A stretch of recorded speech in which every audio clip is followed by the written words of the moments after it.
Bonsoir, je suis Virginie Linard, je suis directrice des opérations RH au sein du groupe EUF. Sans en faire une grande cause, en tout cas à ce stade, on n'en a pas fait une grande cause au sein de l'entreprise.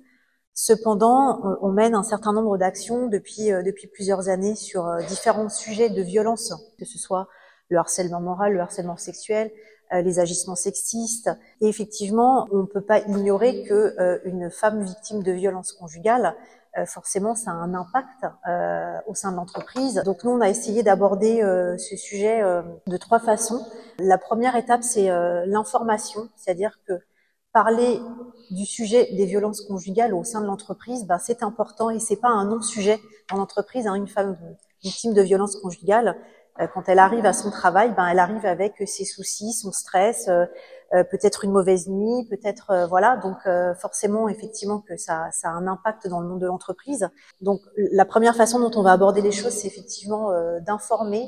Voilà, nous par exemple, on a fait le choix d'afficher aussi le bon comportement d'un collègue qui est confronté à une situation. Donc déjà écouter la personne. Si j'ai un collègue qui vient vers moi ou si je me rends compte de quelque chose, j'ai le droit d'en parler. Enfin, j'ai le droit d'aller voir la personne. Après, elle va décider ou pas. Enfin, voilà, il se passe un certain temps entre le moment où on commence à voir des choses qui bougent chez son collègue de travail ou chez sa collègue de travail, jusqu'au moment où la personne elle est prête ou pas.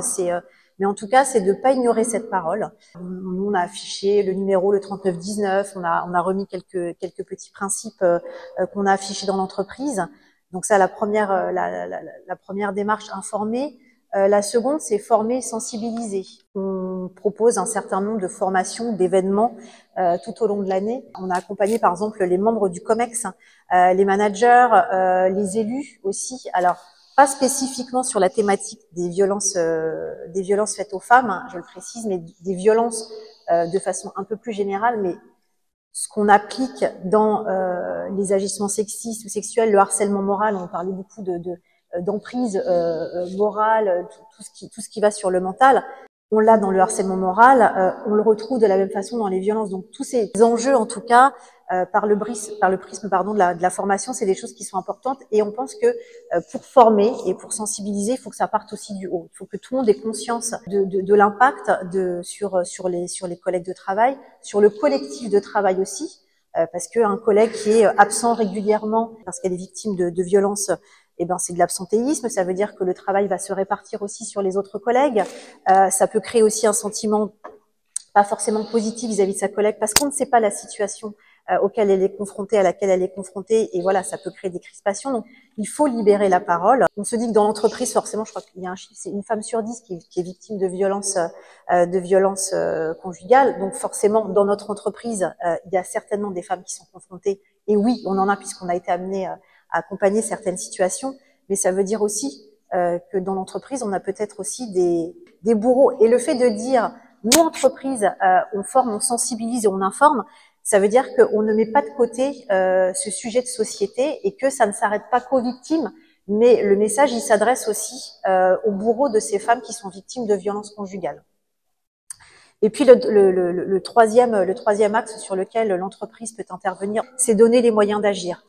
On a une assistante sociale, on a des relais, donc c'est pour ça que c'était important aussi de former les représentants du personnel, parce que c'est pas facile de venir voir son manager, c'est pas forcément facile de venir voir la direction des ressources humaines, mais parfois c'est plus facile, un collègue qui va en parler à un élu, un représentant du personnel, qui va nous passer le message. Et si la personne n'a pas envie de s'adresser à la direction ou aux ressources humaines, en tout cas, on a des relais aussi, nous, au sein de l'entreprise, qui permettent de pouvoir donner les bons moyens, c'est-à-dire les personnes vers qui on peut se tourner, le médecin du travail, que ce soit l'assistante sociale. Si on a connaissance de la situation, ça peut être des aménagements d'horaires qui permettent d'aller visiter des locations pour pouvoir trouver un nouveau logement. On a pu être amené à accompagner aussi des collaboratrices dans le cadre de mobilité interne pour les éloigner aussi de leur ex-conjoint violent et qui leur faisait subir des pressions importantes. Voilà, on s'est rendu compte par exemple pendant le confinement qu'on a été amené à inciter les collaborateurs à faire du télétravail. On a été amené à gérer des situations en proposant à des collaboratrices de revenir sur le lieu de travail parce que c'était extrêmement compliqué pour elles d'être en télétravail et 100% à la maison à proximité de leur conjoint ou ex-conjoint violent. Donc voilà, l'entreprise peut aussi accompagner toutes ces victimes par beaucoup d'actions en tout cas, qui sont beaucoup du bon sens, de l'écoute, mais voilà, ça veut dire ne pas ignorer, ça veut dire écouter, ça veut dire ne pas vouloir aussi se substituer aux professionnels. On a le 3919, on a l'assistante sociale, on a le médecin du travail. On peut aussi nous être amené, enfin voilà, je sais qu'une fois on a été amené à contacter la police aussi pour le commissariat pour pouvoir aussi accompagner une de nos collaboratrices pour déposer une main courante vis-à-vis de son ex-conjoint. C'est aussi que le monde du travail ne soit pas une charge mentale supplémentaire pour ses collaboratrices. Donc savoir qu'on est écouté, qu'on est entendu et qu'on est aidé, accompagné, bah ça résout pas la situation, mais ça peut permettre aussi un petit peu d'alléger toute cette charge supplémentaire que toutes ces femmes subissent.